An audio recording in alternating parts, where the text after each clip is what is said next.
ঠাকুর, মা ও স্বামীজির চরণে প্রণাম নিবেদন করে শুরু করছি স্বামী লোকেশ্বরানন্দ মহারাজ কর্তৃক সম্পাদিত Ramakrishna mission institute of culture, goal park থেকে প্রকাশিত শতরূপে সারদা। আজ পাঠ করব মাকে যেমন দেখেছি। লিখেছেন স্বামী গৌরীশ্বরানন্দ মহারাজ, শ্রী শ্রী মায়ের অন্যতম সেবক, প্রাক্তন অধ্যক্ষ, শ্রী শ্রী মাতৃ মন্দির, জয়রামবাটি।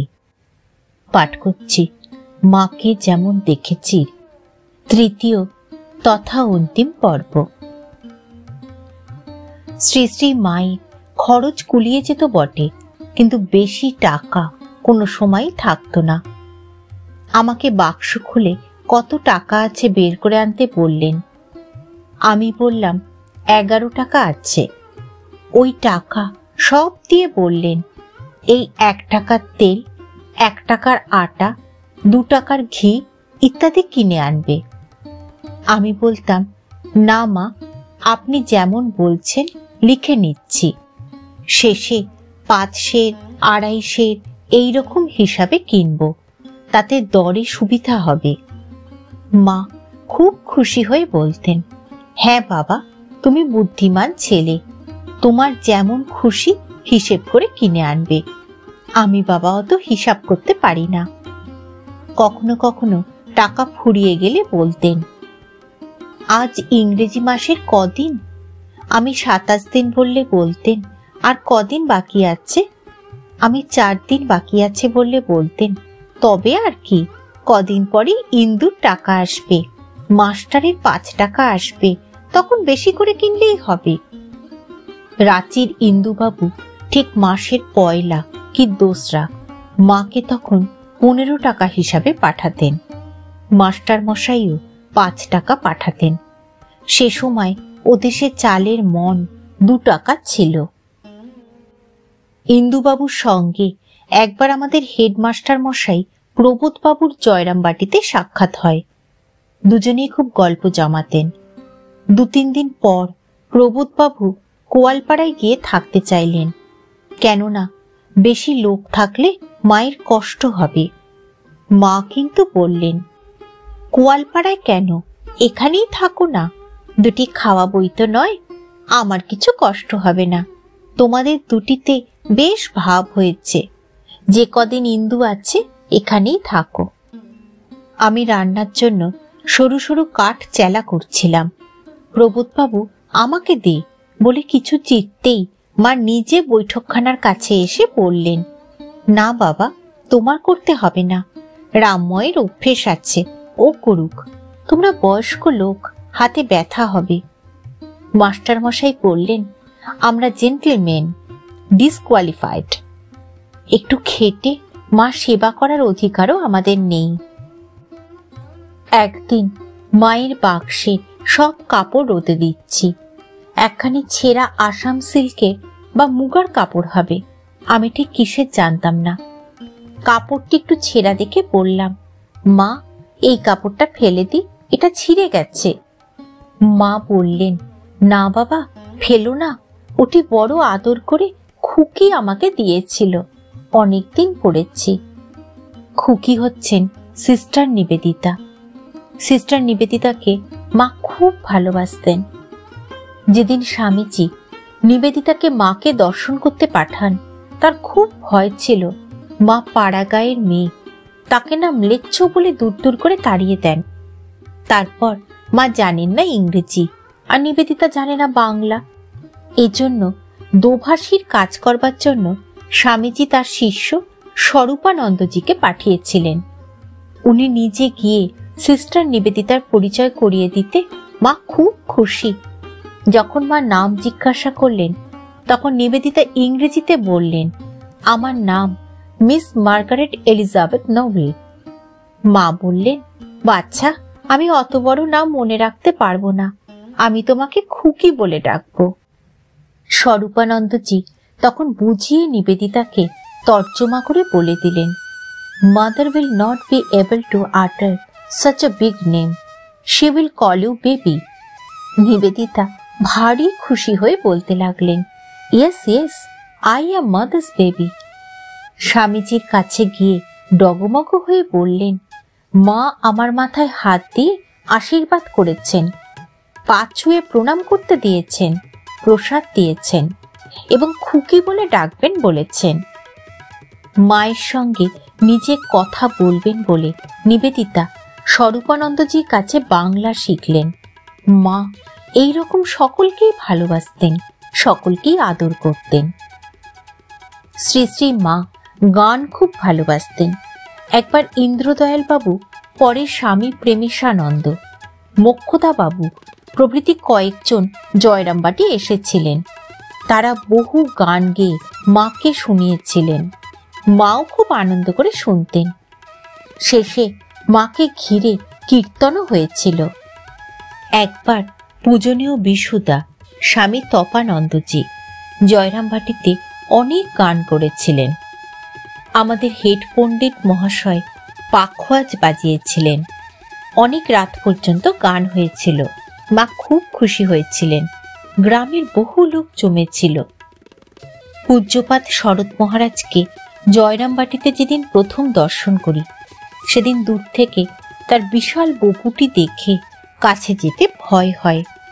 সেজন্য তাকে রাস্তা থেকে দেখে বরাবর মায়ের কাছে চলে যাই। মাকে প্রণাম করতেই মা খুব খুশি হয়ে বললেন, রামময়, শরৎ এসেছে, দেখেছ? আমি বললাম, হ্যাঁ মা, দেখেছি দূর থেকে। মা বললেন, কাছে যাওনি? শরৎকে পেন্নাম করনি?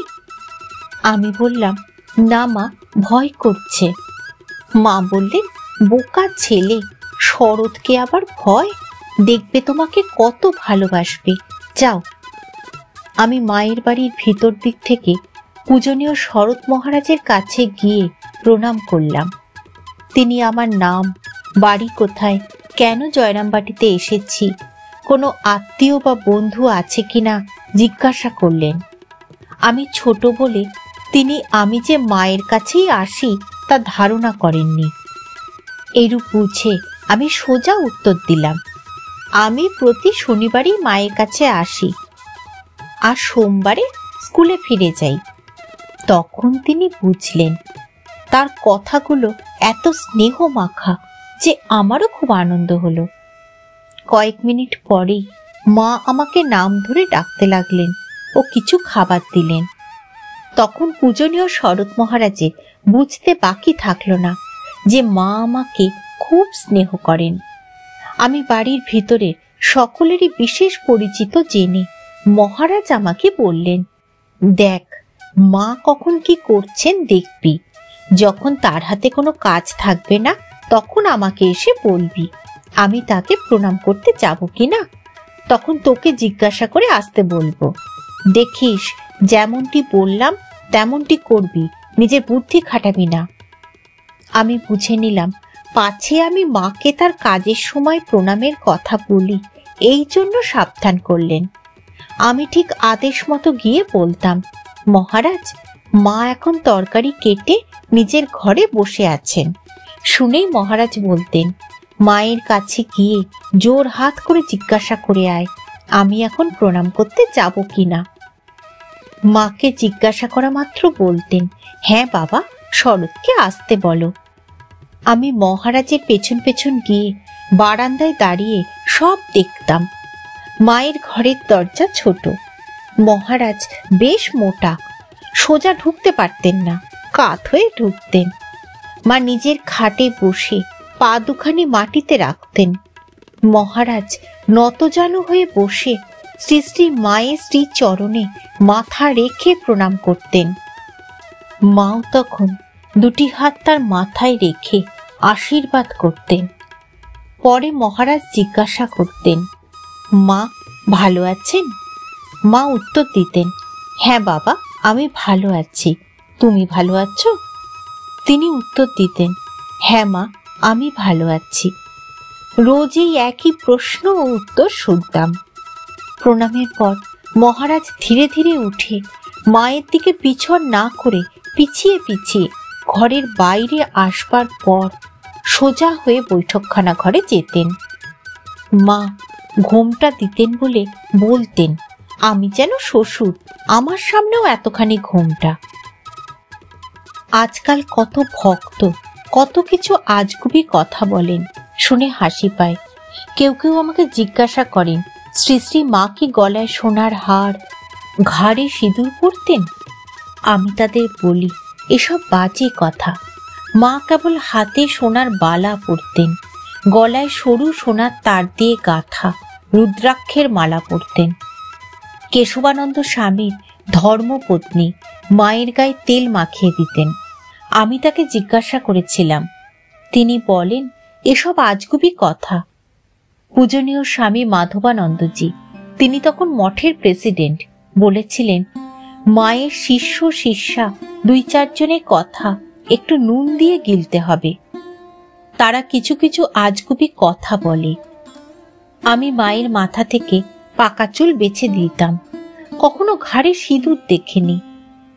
পুথিকার শ্রদ্ধেয় অক্ষয় মাস্টার মহাশয় বলতেন, দেখো ভাই, ঠাকুর আমার গুরু এবং যা কিছু সব, কিন্তু তবু মার এত স্নেহ যে ঠাকুরকে যদি দিনে 200 বার স্মরণ হয় তো মাকে 1000 বার মনে পড়ে।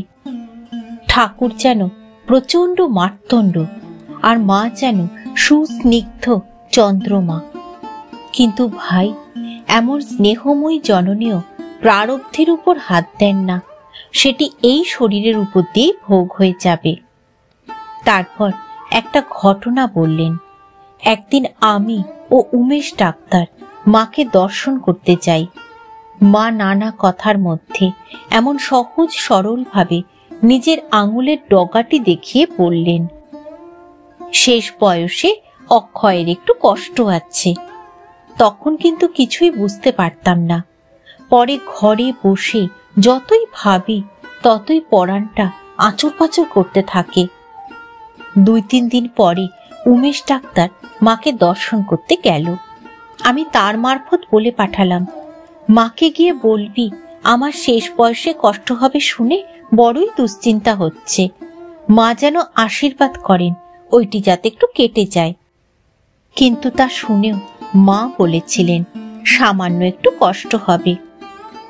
কই, এটি হবে না তা তো বললেন না, আর এটুকু কষ্ট কেমন তা তো বুঝতেই পারছো। অক্ষয় মাস্টার মশাইয়ের শেষ জীবনে খুব কষ্ট হয়েছিল, কিন্তু সারা দিন রাতের মধ্যে কখনো ঠাকুর ও মায়ের কথা ছাড়া অন্য কথা বলতেন না। আমাকে অনেক কথা বলে বলতেন, এখন কেবল শুনে রাখো, মা যখন কৃপা করেছেন তখন একদিন সব উপলব্ধি হবে। তখন মনে পড়বে, হ্যাঁ, বুড়ো এসব ঠিক ঠিক বলেছিল তো। ঠাকুর, মা ও স্বামীজির চরণে প্রণাম নিবেদন করে শেষ করছি আজকের পাঠ। মাকে যেমন দেখেছি, তৃতীয় তথা অন্তিম পর্ব।